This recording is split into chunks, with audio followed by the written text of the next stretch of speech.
Hello, friends, and welcome to chapter 1 of this series, which is the Prakriti of individual and Prakriti of food, and how the knowledge of both from Ayurveda perspective can give us an edge to make informed choices. In one of my previous videos, I've already touched upon that how our earth is made up of 5 macro elements and our body is also made of those Panch Mahabhutas, and how the combination of different Mahabhutas make 3 doshas. These doshas are Vata, Pitta and Kapha. Vata means air, which is made up of air and sky, that is Vayu and Akasha. Pitta means fire, fire dosha, which is made up of fire and water elements, and Kapha, which is the combination of Prithvi, that is earth, and Jala, that is water. So each of us are combination of either of the 2 doshas, or maybe some of the individuals are perfectly balanced between 3 doshas. So we can be Vata Pitta Prakriti, or Pitta Kapha Prakriti, or Kapha Vata Prakriti.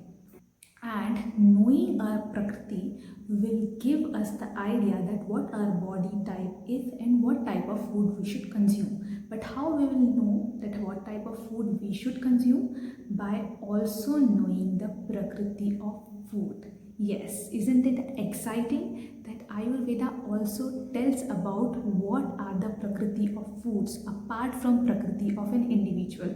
And how does I know all of this? I'm not an Ayurveda doctor. I am knowing this through my proactive learning through this course, which is very interesting course about Ayurveda dietetics. If you are interested in going deeper in this knowledge, let me know. I will give you the details about what this course is all about.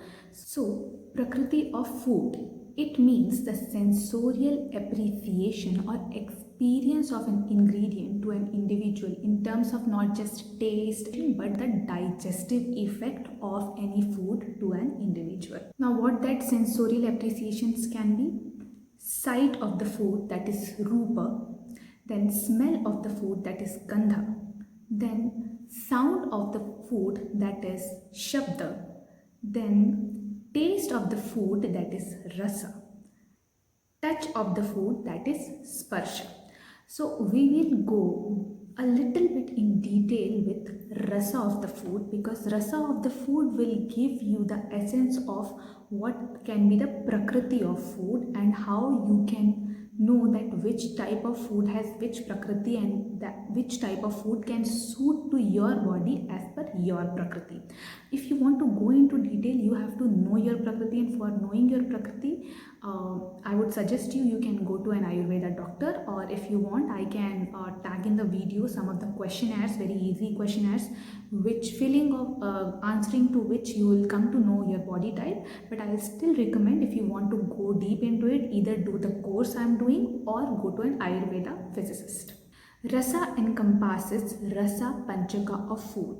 Rasa Panchaka of food means, Rasa means 6 taste on the tongue, Guna 20 biophysical property, then Virya means thermal property of the food, then Vipaka means after digestive or post digestive taste of the food, and then Prabhava means the unanticipated outcome of the food after digestion.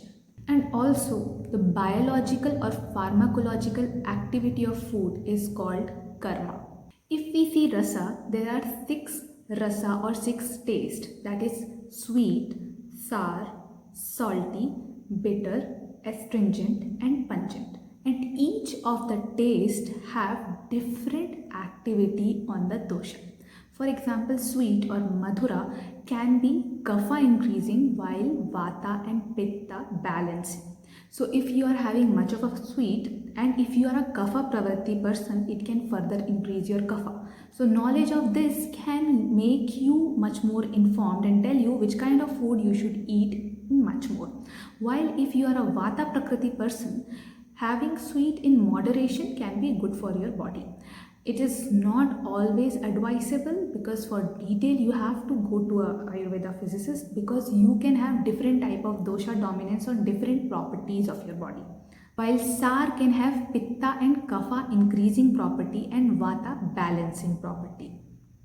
While Madhura had the anabolic effect of Kapha increasing, Pungent can have catabolic effect of Kapha reducing and Pitta and Vata increasing. And similarly, bitter and astringent also have catabolic effect of Vata increasing and Pitta and Kapha balancing. So foods which have these kind of rasas in them are much more lighter in digestion, although they are not good to taste, but they are light and desirable for our gut. Then comes guna or biophysical property of food.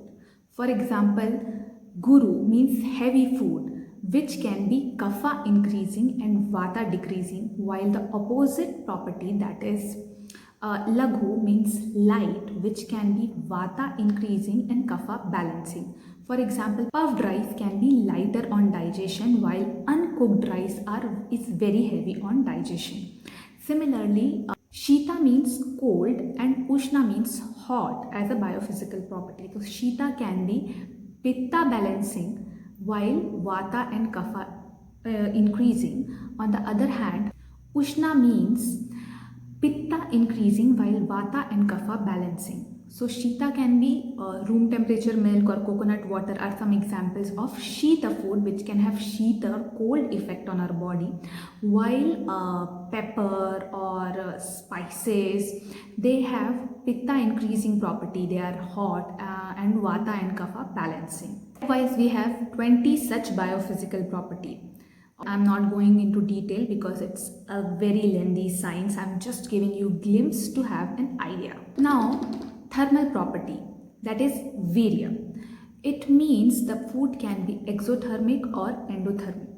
Exothermic are food. These food can increase metabolism, can cause sweating, can increase digestive ability, can increase purgation.